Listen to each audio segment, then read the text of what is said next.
Abracadabra. Every vanishing act uses distraction to divert attention away from what's really happening, the magic trick. This is Holy Trinity Church, Stratford upon Avon, where Shakespeare's buried. Here's his grave, his monument, and this is the Holy of Holies altar stone, which mysteriously went missing around about the time of the bard's death.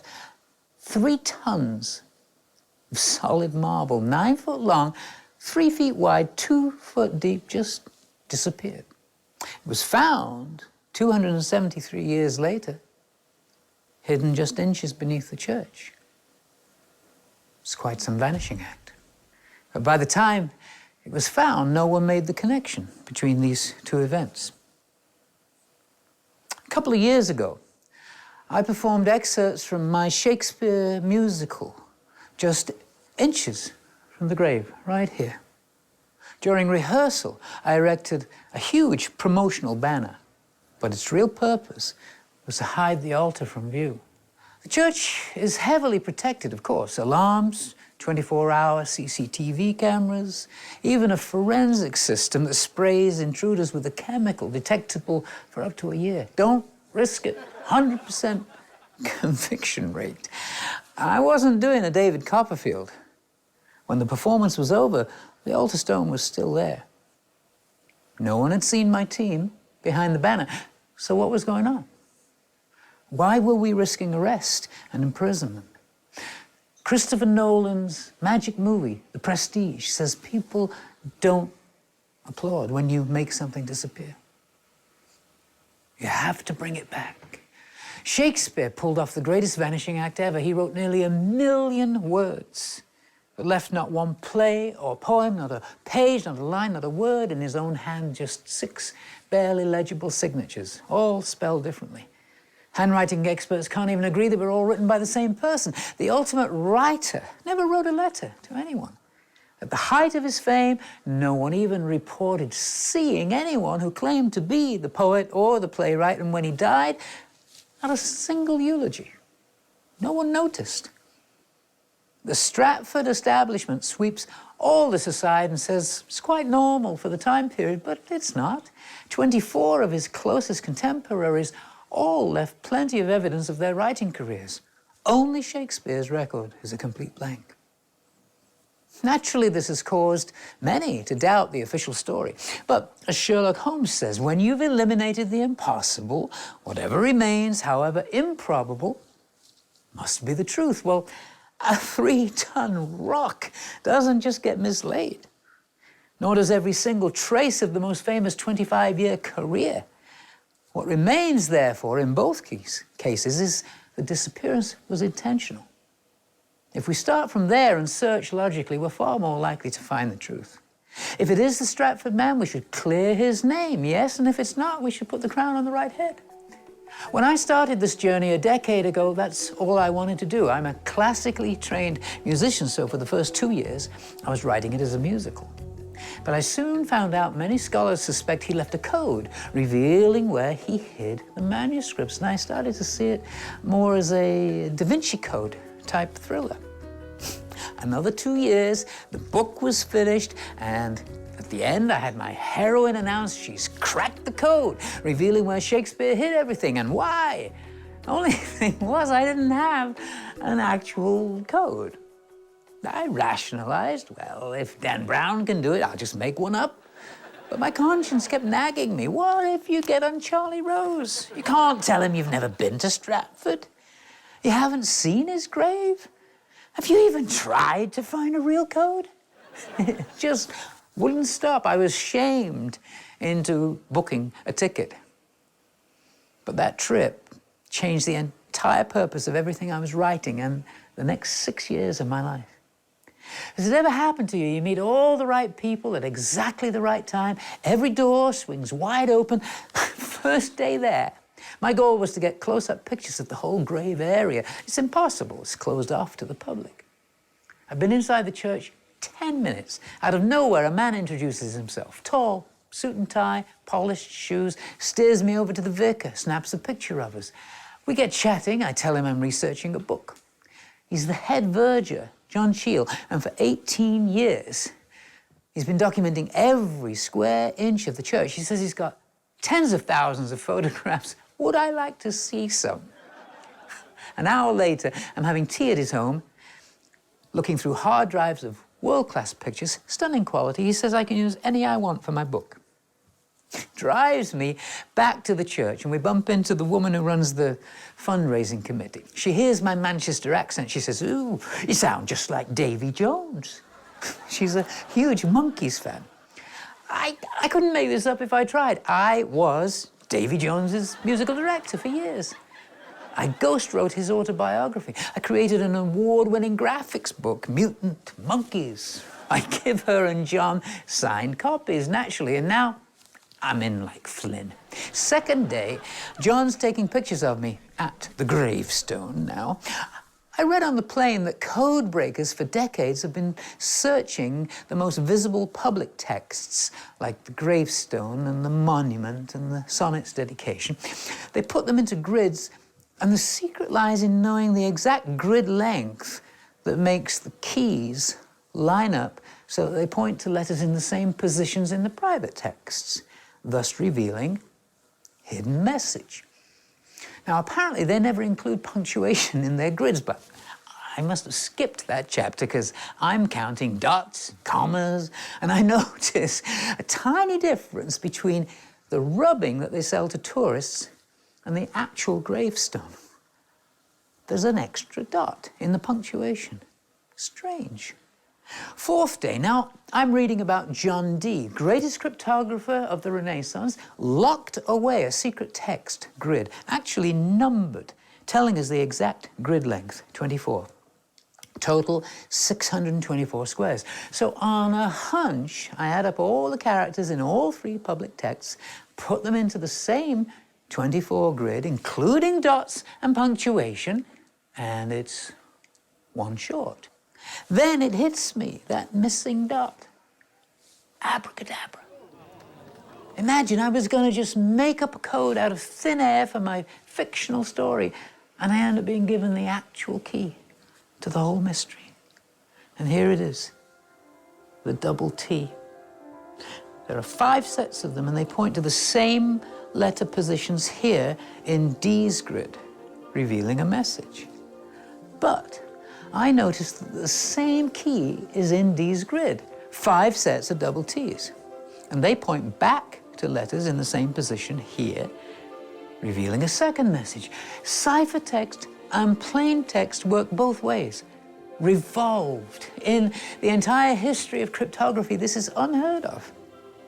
Except in Twelfth Night, Malvolio is trying to solve a code, and he reads a clue that says, "If this fall into thy hand, revolve." No one made the connection. But if you revolve D's grid, the double T's now point to different letters here, revealing a third message, and these double T's give us a fourth. Now, just think of what this means. D's grid was locked away in a secret location, not found until 63 years after his death. These messages all refer to an altar stone hidden underground, remember? Not found until 1889. Now, why would he do that? Unless this was never intended to be solved back then. It's a message to the future, to us. We've all heard of iambic pentameter, right? 5 beats. To be or not to be, that is the question. But when he writes for magical beings, fairies, witches, he uses 4 beats. Double, double, toil and trouble, fire burn and cauldron bubble. Living page, io stigmata, I have hewn desiderata. It's his magical calling card, a rhyming couplet. In modern language, it says there's a living page, a preserved record. Io means look at. The stigmata, those are Christ's wounds. They're represented by crosses carved into a consecrated altar stone. I have hewn, cut into stone. Desiderata is Latin for my desires, what I want you to know. He wants us to solve his magic trick. People don't applaud when you make something disappear. You have to bring it back. Why couldn't I just go to the church and tell them what they've got? Tourism. Stratford alone brings in over $500 million a year. Academia, out of about 100,000 universities and colleges worldwide, you know how many give courses in Shakespeare authorship studies? 2. Nobody wants this boat rock. So I go to the church and ask nicely, what do you think they'll say? Thank you, Alan? This is historic. Let's open it right now in public. Or are they going to take a look in private first? We all know the answer, and there are just 3 possible outcomes. 1, there's nothing there. Alan's a raving lunatic. 2, there is something there, and it supports the official story. It'll be made public overnight. Alan's a hero. 3, what's in there debunks the official story. It'll remain private forever. Alan's Prius develops an electrical problem. I can't announce what I found without potentially destroying it. But I can't not announce it. It's the holy grail of literature. I've got to get slam dunk scientific proof first. Insurance against them changing anything behind the scenes. I spend the next 4 years, 6 trips to Stratford, cultivating the church. I design a calendar for their gift shop featuring John's photos. We plan a Davy Jones fundraising concert. They begin to trust me. I'm granted access to film wherever I want. Finally, I'm just inches from this priceless masterpiece that I know will rewrite history. It's still not close enough. I need to get in. What would you do?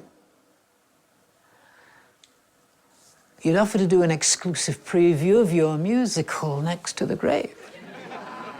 They can't spray their guest artists. You'd ask them to turn off all the lights so you could sing the last song by candlelight. It'd be so beautiful and so dark. You'd have your radar technician slip behind the banner during dress rehearsal and put a protective layer down so as not to damage the holy relic. You'd have exactly 3.5 minutes working in total darkness. You'd have a hidden camera person filming the entire thing in night vision. You'd need proof. Nobody would believe you. It's too bloody crazy.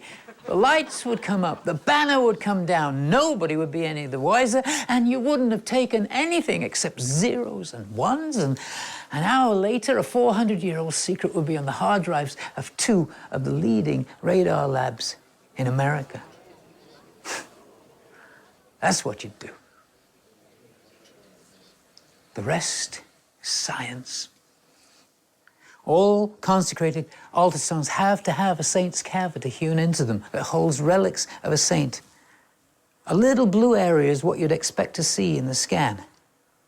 The 2 labs worked independently of one another using separate protocols to assure accuracy, and they both came up with the same result. A cavity, 6.5 foot long,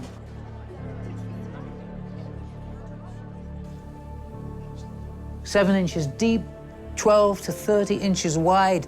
It's 250 times the size it's supposed to be. You don't cut a hole this big, this big into solid marble unless you're going to put something this big into it. Different software programs revealed differing densities within the huge cavity, indicating the possibility of many layers of contents. The missing manuscripts, new, undiscovered masterpieces, who knows? Who'd like to know? How often do you get a chance to rewrite history? I'm asking you to go to this website and vote yes. I want to know what Shakespeare left for us, or no, I'm not interested. Let's leave it another 400 years. Let's see, on the no side, you've got the monarchy. So let's assume there's 100 of them, including all their duchesses and dukes.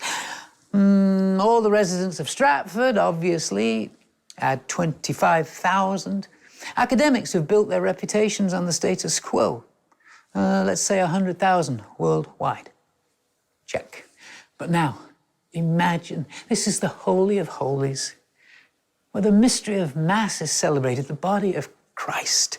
To a Catholic, if there's anything inside here other than the relics of a saint, it is by definition desecrated, and the Church has a sacred obligation to remove the offending contents and reconsecrate the altar. Pope Francis has about 6 million Twitter followers. Do you know how many Catholics there are worldwide? Over 1.2 billion. Do you think that might affect the vote? This is still less than Gangnam Style got in views. Add to this the uncountable millions who simply love Shakespeare for what he shows us about human nature, about power gone mad and insane love, and what wouldn't we give to read one more line from his immortal pen? He pulled off the greatest vanishing act ever. And we still don't know why, but we do know where. People don't applaud when you make something disappear. It's when you bring it back. They go wild. Abracadabra.